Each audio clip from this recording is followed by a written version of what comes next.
Hey there, how are you? So it's so great to have Jennifer Gregg here, who provided the amazing taco deli that we have in the back. She's from Vital Farms. She's the Vice President of Operations there. And we're really happy that she could come and talk to us for our first discussion this morning. And again, thank you for being here so early. Thank you all for being here so early. I hope you're getting snacks and getting fulfilled and nourished. And I want to thank Vital Farms for providing this. It's really important to make sure people are fed at food conferences. That's right. It's a pleasure, and frankly, I personally enjoy it. So I'm glad that we were able to make it happen. That's great. So I want to dive right into this discussion with you. You've had a really interesting professional journey, at least from my perspective. You started in HR at Vital Farms, and that's very different than operations. But you told me that you're a people person, and that this job that you have right now really brings in the human element of everything that Vital Farms is trying to do. And I'm wondering if you can talk a little bit about that. Sure. So the first part of my career, I was in human resources. I got a master's degree in how to do human resources. And when I joined Vital Farms, that's really what I started doing, just sort of building our talent team and developing our people. In 2017, we opened our own processing facility. And it was really an opportunity for us to think about how we treated our people, not just how we packed eggs, but how we grew people, provided opportunities for professional development. And we talk a lot at Vital Farms about a stakeholder model. Mm-hmm. And so really every decision we made, we made considering how we took care of our stakeholders, and the people and the crew members were a primary a focus for us. We figured everything that we had to do with our people resources. Absolutely. I want to take a step back and really sort of explain the history of Vital Farms and why this is such a different egg company. That's a deep question. So our founder started raising hens actually here in Austin, just outside Austin on Onion Creek. And what he realized was if you let the birds go outside and be on pasture, you get actually a better egg. And he felt like he could bring ethically produced food to tables across the country, do it at scale. Mm-hmm. And so we work with a network of around 275 small family farmers, and they do what we say on our packaging. They let the birds outside every single day. They are focused on improving the animal welfare, but also the food, right?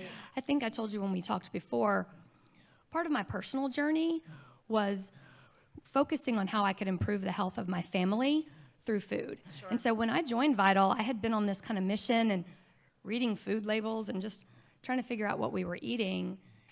And I sat down for coffee one day with our CEO, and I thought, actually the answer is just real whole food. Mm-hmm. And I found an opportunity to support just real whole food at scale. And so we're able to give families across America access to good and nutritious food. Yeah, absolutely. I want to go back to this processing plant point that you mentioned. Mm-hmm. We've seen so many disruptions during the pandemic, especially around processing plants. We've seen workers really suffer at a lot of these places. They were suffering before, in lots of different ways, but then the pandemic really made some of these workers, sick, and a lot of them passed away. Why is building your own processing plant so important? So there are a few reasons.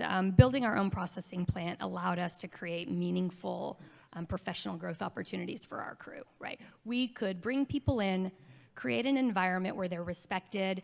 I'm not an operations expert, right? I don't have all the answers, but my job is to support the people, listen to them. What do you think you need to do your job best? And we provide those opportunities and resources. That's why it's important for us to have that facility. Separately, during the pandemic, we really were able to find value in the culture we had created. we have a culture of caring for people. And so our teams came to work every day and they rallied in the hallways around how they could feed families across America. And it was something that if you hadn't seen it, you wouldn't believe it.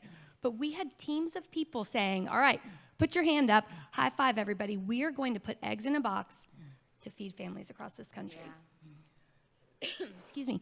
And it's really just part of our culture. We are aligned around something much bigger than just selling eggs. Well, it's such a different paradigm where you're asking crew members and the people you work with what they need rather than telling them what they need. That's right.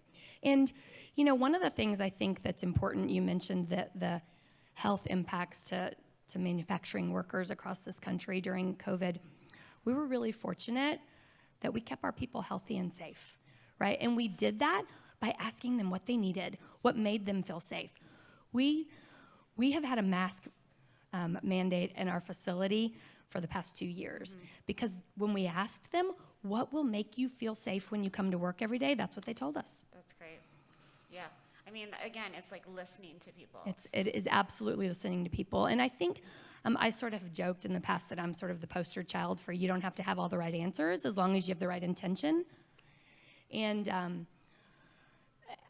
my job is really just about providing opportunities for our crew members to do their best work. And, you know, there's a book I read back in the day called Everybody Matters. But the sort of the crux of it is, as employers, we have an obligation to take care of the people who are in our span of care. We have an obligation to make sure that when we send them home at the end of the day, they're safe, healthy, they haven't been injured, but also that they're not beat up and disrespected and unhappy. That's not how we contribute back to the communities in which we live. Well, people who are happy at work will stay there. Yes, absolutely. It makes all the difference. And you know, we've all had those experiences, right? Where we worked with someone or for someone. Changes the way you go about your life. But at Vital Farms, we certainly prioritize the health and welfare of our animals, but we look at our crew members the same way. Sure, and I love that you phrased it as an obligation. It's a responsibility that all companies should have. I want to talk a little bit more about the pandemic because I think more eaters, especially younger eaters, want to know where their food comes from. They want the story behind it. They want the transparency. They want the traceability. And I'm wondering, do you think this model will work for mission-driven companies well into the future? And how can big companies change to do something like what you're doing? So it's interesting. I mentioned when I joined Vital Farms, I had been on this sort of like food wellness journey. And what I realized was there's just a bunch of, bullshit out there, right? You look at these packaging labels and you just have no idea. And I think, frankly, as health became the focus of our country over the past 2 years, people are really connecting the dots. What I put into my body matters. And it is, quite frankly, one of the primary indicators of how you will feel and how you will, go about your life. Sure. And so I think as consumers are more focused on honest food, understanding, yes, this is a real food product. It comes from a company I can trust. Right. I think companies that are doing what we do will be just trusted members of the family, right? Moms, dads, grandparents go to the grocery store and they see Vital Farms and they know, oh yeah, I watched those chickens who laid my eggs. I watched them go outside on pasture. I know exactly what they're doing. They're not locked up in a barn or a cage. Right. It's real food. It's honest food. Yeah, that's such a good point that it's real food instead of a lot of the stuff that we've been shilled at for a very long time. We're also seeing people pay more attention to the environmental impacts, the animal welfare impacts.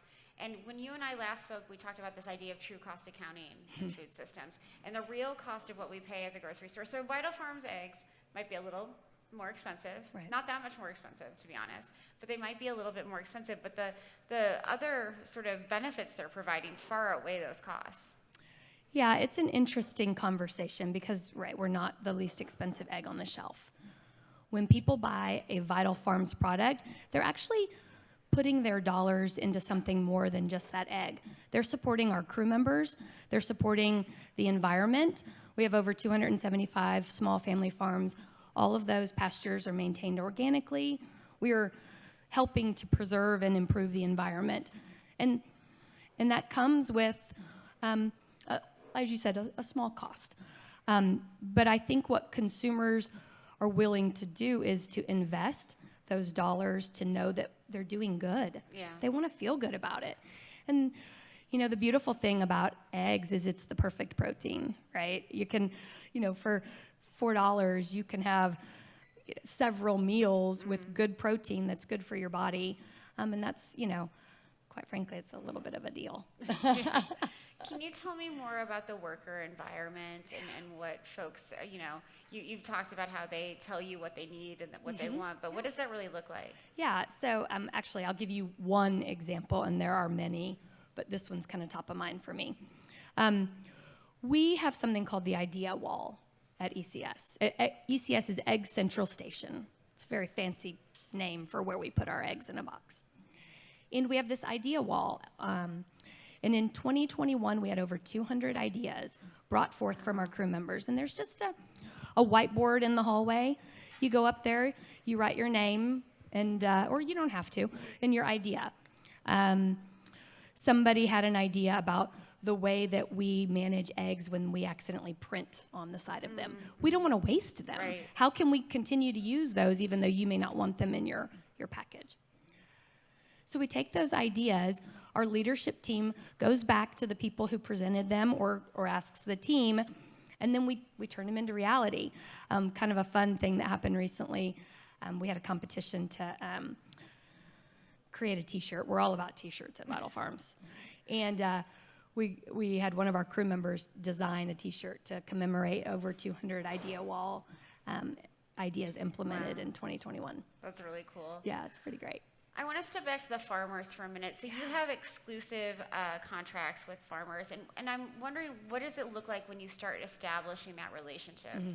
Yeah. So one of the opportunities that I have at Vital Farms is to support our farm support team. And so I've got a team of people who actually go out into communities and talk about becoming a Vital Farms farmer. Now, the thing that's really fortunate for us is farmers tell other farmers, hey, you should talk to Vital Farms, right? So that's our primary way of getting the word out there is they refer each other, right? Just like any other job, you want to talk to the people who are doing it. And so we reach out to farmers in communities all across the pasture belt. So kind of that place where it's not so cold in the winter, the birds don't go outside, not so hot in the summer, they don't want to. And we go out, we talk to them a little bit about, the financials. Sure. If that makes sense for them, we talk to them about our standards. And then we have a team of people who help new farmers construct barns. We've got some pretty specific things that we look for. And it takes, 6 to 12 months to build a new farm.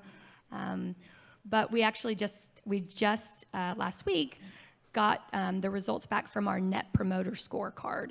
So every month we talk to a group of our farmers such that we talk to every farmer twice a year. And that's on top of just the regular, we have people out on their farms every week helping them. And the feedback that I heard over and over again from our farmers is the support and the appreciation that we get from Vital Farms is not like anything we've ever had. And we've got some folks who used to farm for big guys. Sure. And right? I wanted to ask about that because if you've been a factory farm in the past, it must be very hard to transition to this kind of farming. What I find is that it feels good. So I had an opportunity, actually just before COVID, to sit down at a dinner table with one of our farmers. And what he told me was Vital Farms allowed he and his wife to raise their children in rural America to have a meaningful income and not have to go out and get a job in town. Right. And that's what so many farmers have to do. That's kind of, that's the stuff that motivates me, Sure. right? If that's important to you, to keep your family there in that community where you grew up, we provide them those opportunities. And back to your question, it's different, right? There's a farmer that's come into my mind right now who used to have turkey houses. So he spent a lot of time and energy sort of renovating those houses so that he could work for Vital Farms. And he said, no one in that organization cared at all about me as a person. Right. And no one in that organization would have ever come to my farm and talked to me about how they could help me improve outcomes. And that's actually the whole team has one goal: improve outcomes on the farm. Yeah. And so, we have to, right? They're a very important stakeholder. When a farmer is supported and their birds are productive, they have a better income stream. We have a better supply. Right. And so it's that stakeholder model, right? We're all working together to sustain each other. Those transition costs must be something, though. They are. Yeah, I mean, it's less than you think, and it's more about putting indoors so that the birds can go outside. But again, we have a model that we think is sustainable for the farmers and for Vital Farms. Well, and I think it's so important that farmers themselves don't feel like they're just cogs in a machine. Yeah, I mean, I could tell you story after story, but that's it. They're part of our family. We talk to them as our farm family. They are part of Vital Farms. And you see actual real farmers featured in our advertising and things. Those are our people. They're just as much part of Vital Farms as I am. And this idea that you're going out to talk to them, they're in contact with you regularly, that doesn't happen with factory farm models. No, it doesn't. And I will say, one of the things that we love is we bring our farmers together every quarter. We all come together in the same room. We talk about education. We talk about new technology. We give them opportunities to connect, and it's been tough over COVID, right? Sure. So we got creative and crafty, and not all of our farmers are super high tech, but just last month we did a virtual farm connect, and we sort of got in the same virtual room with about 117 of our farmers, which isn't everybody, but it's a start. That's a lot. And we got rave reviews about just how much they felt like, oh, we're back with our family and friends. And we all get that, right? Like, we miss our people. I'm glad to be back here. Oh, my gosh, I know. So that was great, but we've already got big plans for our next Connect in April. And we're going to have every single one of our farmers together. We're finding outdoor space just to make sure that everybody feels great. But it's that. They're part of a family, right? They're part of Vital Farms, and they want to come together and learn from each other. That's wonderful. So the last time we spoke, and then the question I want to end on, is this idea of conscious capitalism and what that really means. Yeah, I think we talked about it before, but we can do good in the world, and we can also have great outcomes for our stakeholders. And so you don't have to compromise success as a business because you are raising the standards for animal welfare or for care for people. And I think that in traditional business ideology, there was a trade-off. Yeah. You had to focus on every single penny and every single dollar in order to really drive productivity and people. And we don't find that to be the case, right? We can take care of our people. They will drive themselves to better outcomes, and that's better for all of us. And ultimately, I think that's what's sustainable, right? Right. Like, doing good for people and the environment and our animals will actually help the business continue to grow and to do good. Absolutely. And I think it's, what we're seeing now, especially because of the pandemic, is that mission-driven companies are the ones that are going to survive. They're the ones that are the model, because people are, I don't think we won't go back to normal, right? Because we can't. That's right. And there's a connection, right? When I talk to people about Vital Farms, it happened just yesterday. They're like, oh, I buy your eggs. Like, that's a connection that you don't have to some of the big brands, because they don't encourage that feeling of contributing to something bigger than just buying an item off a grocery store shelf. When people buy Vital Farms eggs, they know that they are supporting a group of stakeholders, including moms and dads who pack those eggs into a box Absolutely. every day. Absolutely. It's all about the people. It's about the animals too, but it's about the people. But it is about the people. This has been such a great conversation. Thank you so Yeah, much, for Jennifer. sure. Really appreciate you Thank being you. here. I appreciate the opportunity to be here. I hope you guys had some wonderful breakfast tacos from Taco Deli and Vital Farms. So. Thank you so much.